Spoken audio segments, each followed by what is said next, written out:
Hello dear students, welcome back to my channel physics SPC. Heat transfer का एक अच्छा question. A deep rectangular pond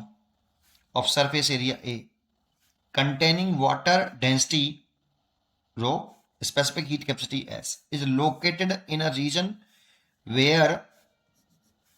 outside air temperature is at steady value of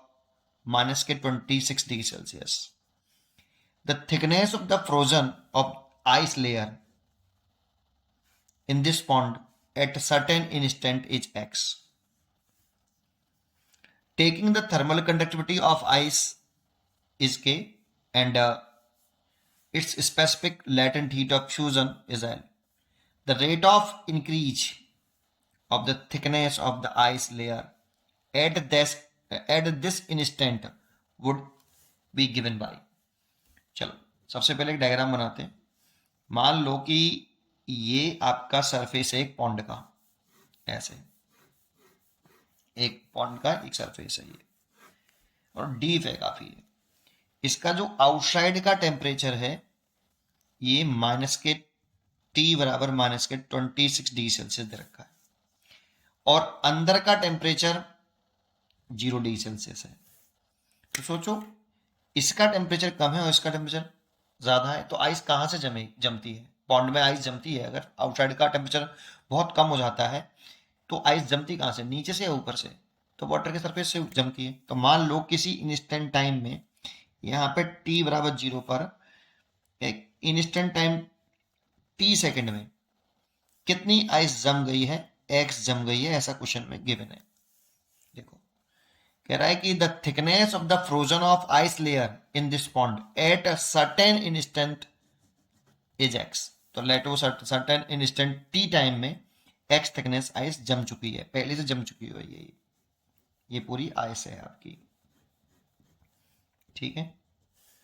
चलिए अब वो question में कह रहा है कि पूछ क्या रहा है? वो पूछ रहा है कि the rate of increase of the thickness of ice layer at this instant would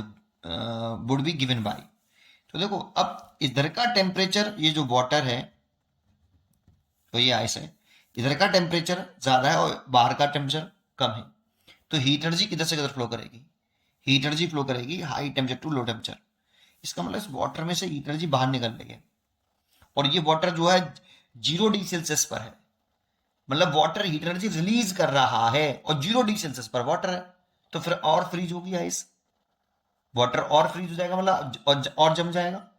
जब वाटर हीट एनर्जी रिलीज करेगा और टेम्परेचर 0 डिग्री सेल्सियस है, उससे तो और गिर नहीं सकता,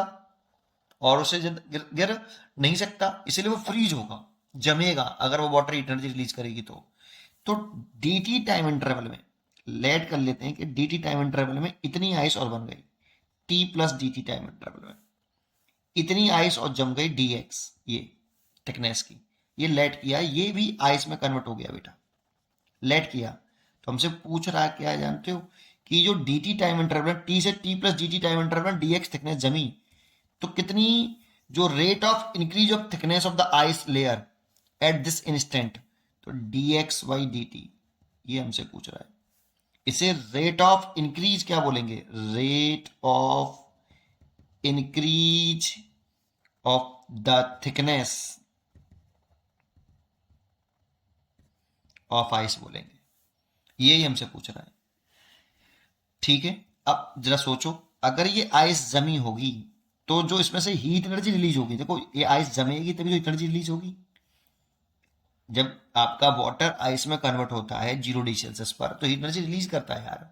तो कितनी हीट एनर्जी रिलीज करी होगी? वही हीट एनर्जी आपकी ऊपर तरफ ट्रांसफर हुई होगी high temperature to low temperature. तो कितनी हीट एनर्जी ट्रांसफर हुई आपका ये मास जमने में? ये इसका मास है स्मॉल एम, ये जो स्मॉल एम मास है ये पूरे का मास नहीं है, ये केवल जो नई आइस जमी है ना dx थिकनेस में, ये वाली, इसका मास है बेटा। जो t plus dt time interval में जो आइस जमी होगी उसके जमने से ही तो हीट एनर्जी रिलीज हुई होगी, और वही हीट एनर्जी रिलीज हुई जो हुई होगी वो ऊपर तरफ गई होगी, डी क्यू हीट एनर्जी। ठीक है नहीं? तो D Q is equal to, थोड़ा सा जमाए, थोड़े से टाइम की बात करें तो थोड़ी सी हीट एनर्जी जो है आपकी थोड़ी सी आइस बनी तो थोड़ी सी एनर्जी रिलीज हुई होगी। तो D Q is equal to कितना, m into latent heat of fusion, और latent heat of fusion of ice जो रखा है वो एल रखा है, इसीलिए एल लिख लिया। लेकिन ये रिलीज हुई होगी एनर्जी, ये रिलीज करी होगी इसने, रिलीज हीट एनर्जी निकाली होगी किसने, वाटर ने, जब आइस में कन्वर्ट हुआ होगा, और वो एनर्जी आगे high temperature to low temperature तक फ्लो कर गई होगी। लेकिन जो ये एम मास है ये आइस का मास नहीं है, ऊपर वाले मास का नहीं, केवल जो एम मास है वो केवल इस वाले का है, इस वाले का,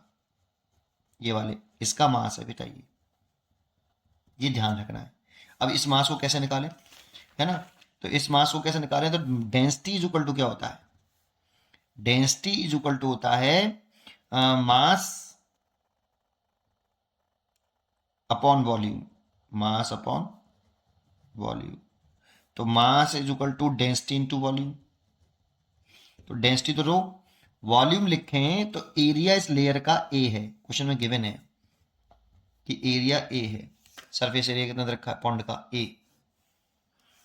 एरिया ए है, तो वॉल्यूम लिखें तो एरिया इंटू थिकनेस, थिकनेस कितनी बेटा, T plus D T time interval में कितनी थिकनेस जमी है, डी एक्स,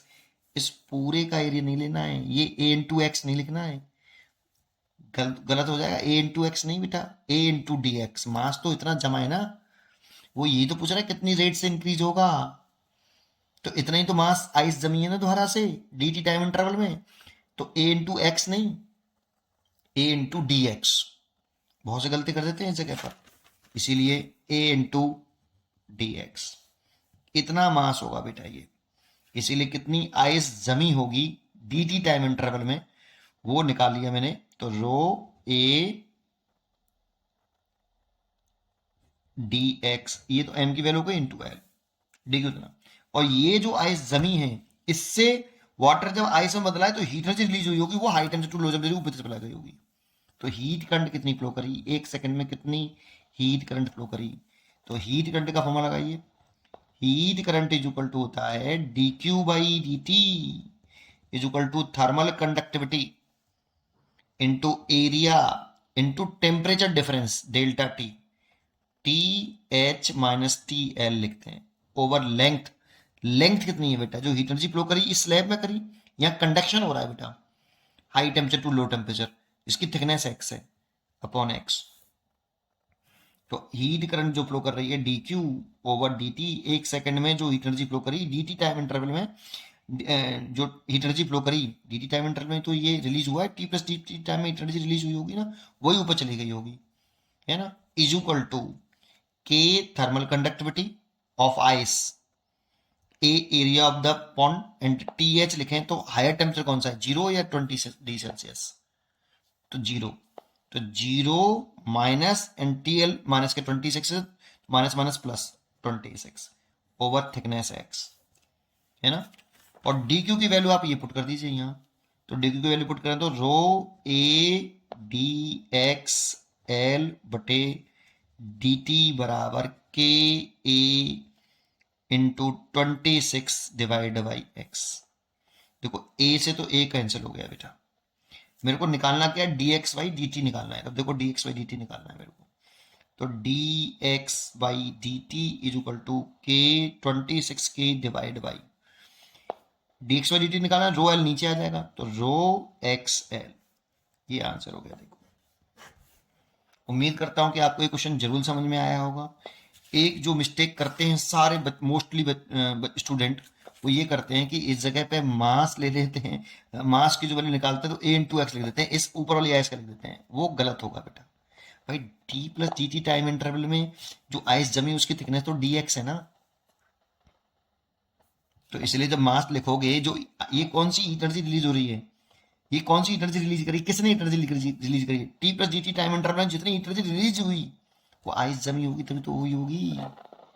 सबसे इंपॉर्टेंट पॉइंट है ये, यहाँ पे बहुत गलतियां करते हैं। ठीक है, पढ़ते रहिए और खुश रहिए, इसलिए इसका जो आंसर होना चाहिए D choice is correct, D choice is correct, पढ़ते रहिए और खुश रहिए, थैंक यू।